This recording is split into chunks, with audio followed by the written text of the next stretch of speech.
Pertanyaan.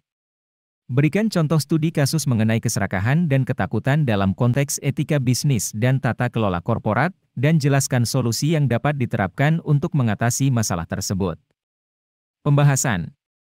Salah satu contoh studi kasus yang terkait dengan keserakahan dan ketakutan pada etika bisnis dan tata kelola korporat adalah kasus pembalakan liar di hutan-hutan di beberapa wilayah di Indonesia. Praktik pembalakan liar ini dilakukan oleh sejumlah perusahaan kayu yang beroperasi tanpa izin dan merusak lingkungan serta mengancam keberlangsungan hidup masyarakat setempat yang bergantung pada hasil hutan.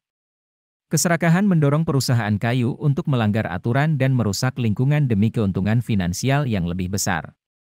Ketakutan mendorong masyarakat setempat untuk tidak berbicara atau melaporkan kegiatan ilegal tersebut karena takut akan ancaman dan intimidasi dari perusahaan kayu.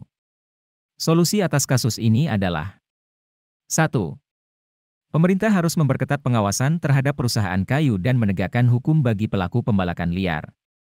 Ini dapat dilakukan dengan menegakkan aturan yang sudah ada dan meningkatkan keterlibatan masyarakat dalam pengawasan lingkungan dan pelaporan kegiatan ilegal. 2.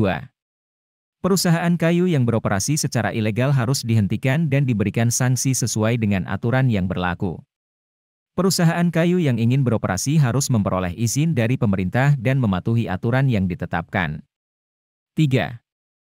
Masyarakat setempat harus diberdayakan dan dilibatkan dalam pengambilan keputusan terkait pengelolaan hutan dan lingkungan. Pemerintah dan perusahaan kayu harus memberikan edukasi dan pelatihan bagi masyarakat tentang pentingnya konservasi lingkungan dan pengelolaan hutan yang berkelanjutan.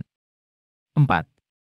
Pihak-pihak terkait harus berkolaborasi untuk mengatasi masalah ini, termasuk pemerintah, perusahaan kayu, masyarakat setempat, dan lembaga swadaya masyarakat. Kolaborasi dapat meningkatkan kesadaran dan pengetahuan tentang etika bisnis dan tata kelola korporat yang baik serta dapat meningkatkan pengawasan dan pelaporan kegiatan ilegal. Dengan mengambil langkah-langkah tersebut, diharapkan kasus ini dapat diatasi dan etika bisnis dan tata kelola korporat yang baik dapat diterapkan secara lebih baik.